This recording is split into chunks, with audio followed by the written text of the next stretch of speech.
Exodus chapter 35, verse 10 to chapter 36, verse 38. All who are skilled among you are to come and make everything the Lord has commanded: the tabernacle with its tent and its covering, clasps, frames, crossbars, posts, and bases, the ark with its poles, and the atonement cover, and the curtain that shields it, the table with its poles, and all its articles, and the bread of the presence, the lampstand that is for light with its accessories, lamps and oil for the light, the altar of incense with its poles, the anointing oil, and the fragrant incense, the curtain for the doorway at the entrance to the tabernacle, the altar of burnt offering with its bronze grating, its poles and all its utensils, the bronze basin with its stand, the curtains of the courtyard with its posts and bases, and the curtain for the entrance to the courtyard, the 10 pegs for the tabernacle and for the courtyard and their ropes, the woven garments worn for ministering in the sanctuary, both the sacred garments for Aaron the priest and the garments for his sons when they serve as priests. Then the whole Israelite community withdrew from Moses' presence, and everyone who was willing and whose heart moved them came and brought an offering to the Lord for the work on the tent of meeting, for all its service, and for the sacred garments. All who were willing, men and women alike, came and brought gold jewelry of all kinds, brooches, earrings, rings, and ornaments. They all presented their gold as a wave offering to the Lord. Everyone who had blue, purple, or scarlet yarn, or fine linen, or goat hair, ram skins dyed red, or the other durable leather, brought them. Those presenting an offering of silver or bronze brought it as an offering to the Lord. And everyone who had acacia wood for any part of the work brought it. Every skilled woman spun with her hands and brought what she had spun: blue, purple, or scarlet yarn, or fine linen. And all the women who were willing and had the skill spun the goat hair. The leaders brought onyx stones and other gems to be mounted on the ephod and breastpiece. They also brought spices and olive oil for the light, and for the anointing oil, and for the fragrant incense. All the Israelite men and women who were willing brought to the Lord freewill offerings for all the work the Lord, through Moses, had commanded them to do. Then Moses said to the Israelites, "See, the Lord has chosen Bezalel, son of Uri, the son of Hur, of the tribe of Judah, and he has filled him with the Spirit of God, with wisdom, with understanding, with knowledge, and with all kinds of skills, to make artistic designs for work in gold, silver, and bronze, to cut and set stones, to work in wood, and to engage in all kinds of artistic crafts. And he has given both him and Oholiab, son of Ahisamach, of the tribe of Dan, the ability to teach others.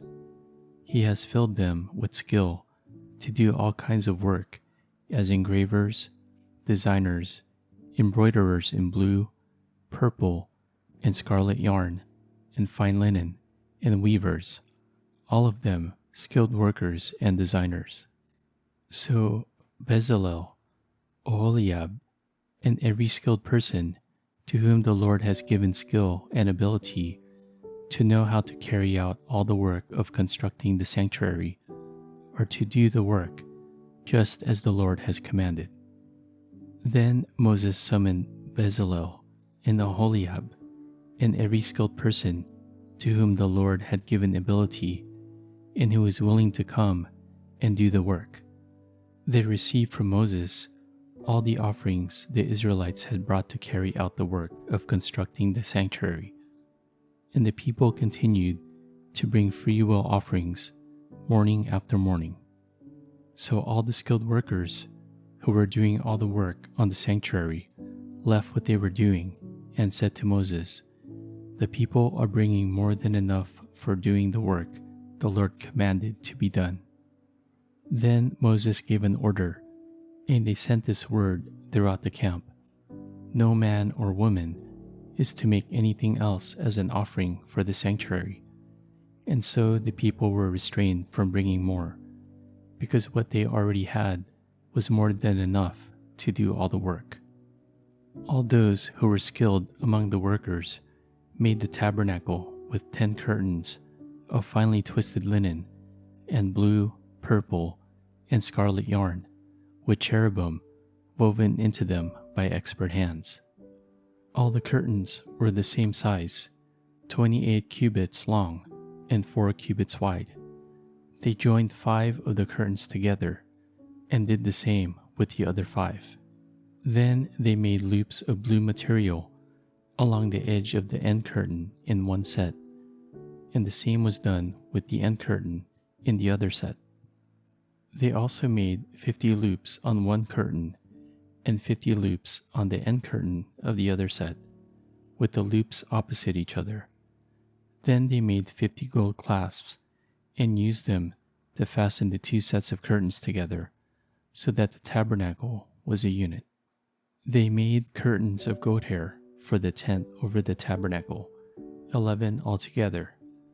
All 11 curtains were the same, 30 cubits long and 4 cubits wide.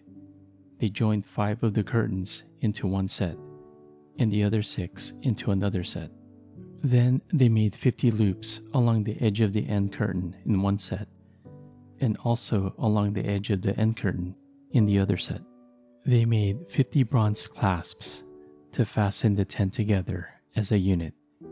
Then they made for the tent a covering of ram skins dyed red, and over that a covering of the other durable leather. They made upright frames of acacia wood for the tabernacle. Each frame was 10 cubits long and a cubit and a half wide, with 2 projections set parallel to each other. They made all the frames of the tabernacle in this way. They made 20 frames for the south side of the tabernacle, and made 40 silver bases to go under them, 2 bases for each frame, 1 under each projection. For the other side, the north side of the tabernacle, they made 20 frames and 40 silver bases, 2 under each frame. They made 6 frames for the far end, that is, the west end of the tabernacle, and 2 frames were made for the corners of the tabernacle at the far end. At these 2 corners, the frames were doubled from the bottom all the way to the top and fitted into a single ring. Both were made alike. So there were 8 frames and 16 silver bases, 2 under each frame. They also made crossbars of acacia wood, 5 for the frames on one side of the tabernacle, 5 for those on the other side, and 5 for the frames on the west, at the far end of the tabernacle.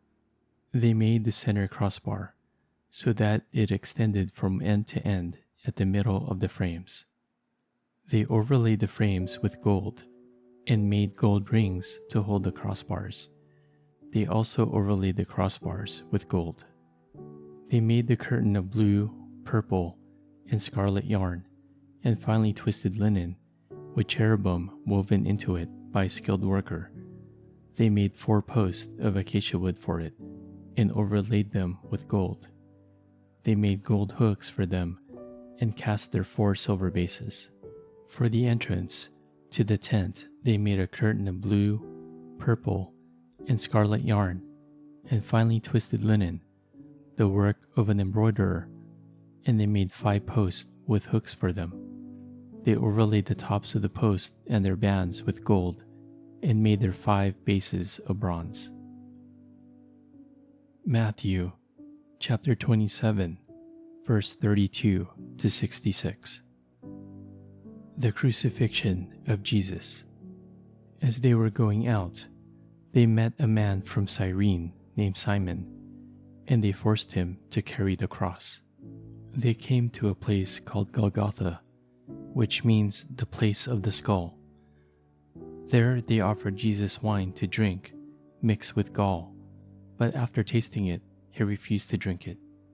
When they had crucified him, they divided up his clothes by casting lots, and sitting down, they kept watch over him there.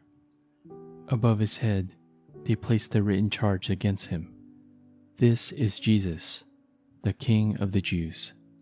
2 rebels were crucified with him, one on his right and one on his left. Those who passed by hurled insults at him, shaking their heads and saying, "You who are going to destroy the temple and build it in 3 days, save yourself. Come down from the cross if you are the Son of God." In the same way, the chief priests, the teachers of the law, and the elders mocked him. "He saved others," they said, "but he can't save himself. He's the King of Israel. Let him come down now from the cross, and we will believe in him. He trusts in God.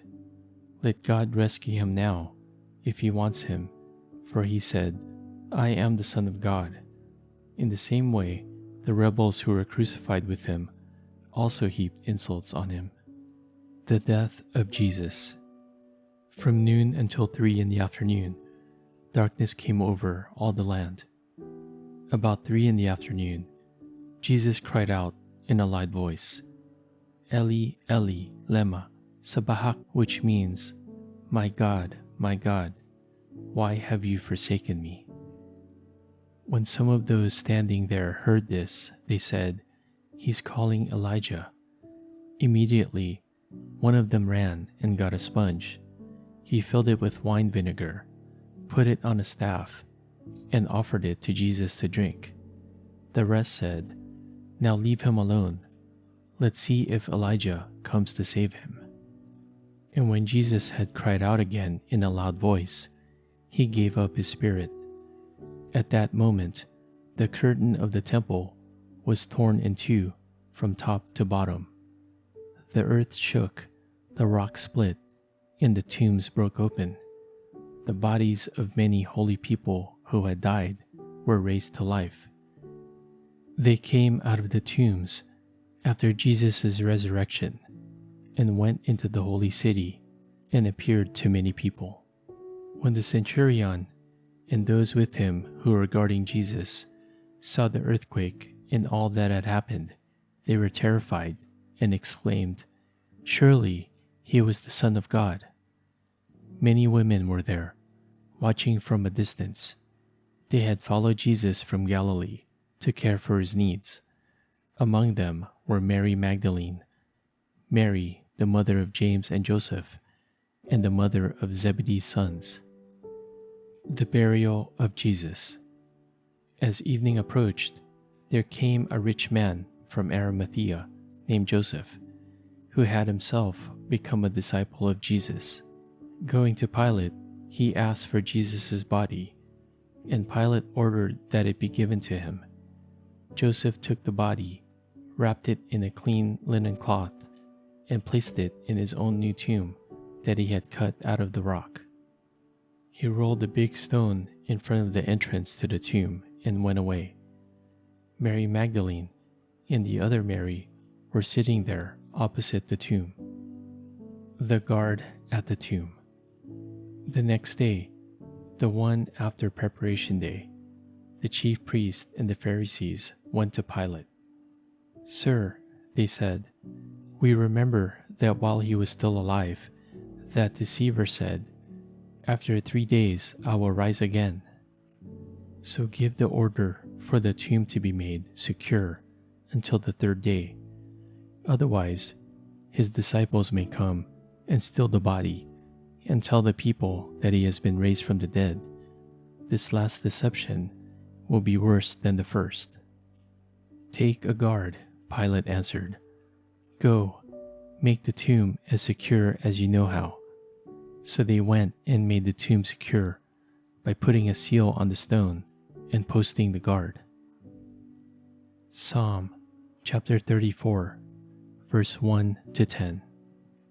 I will extol the Lord at all times. His praise will always be on my lips. I will glory in the Lord. Let the afflicted hear and rejoice. Glorify the Lord with me. Let us exalt his name together. I sought the Lord, and he answered me. He delivered me from all my fears. Those who look at him are radiant. Their faces are never covered with shame. This poor man called, and the Lord heard him. He saved him out of all his troubles. The angel of the Lord encamps around those who fear him, and he delivers them. Taste and see that the Lord is good. Blessed is the one who takes refuge in him. Fear the Lord, you his holy people, for those who fear him lack nothing. The lions may grow weak and hungry, but those who seek the Lord lack no good thing. Proverbs chapter 9, verse 7 and 8. Whoever corrects a mocker invites insults. Whoever rebukes the wicked incurs abuse. Do not rebuke mockers, or they will hate you. Rebuke the wise, and they will love you.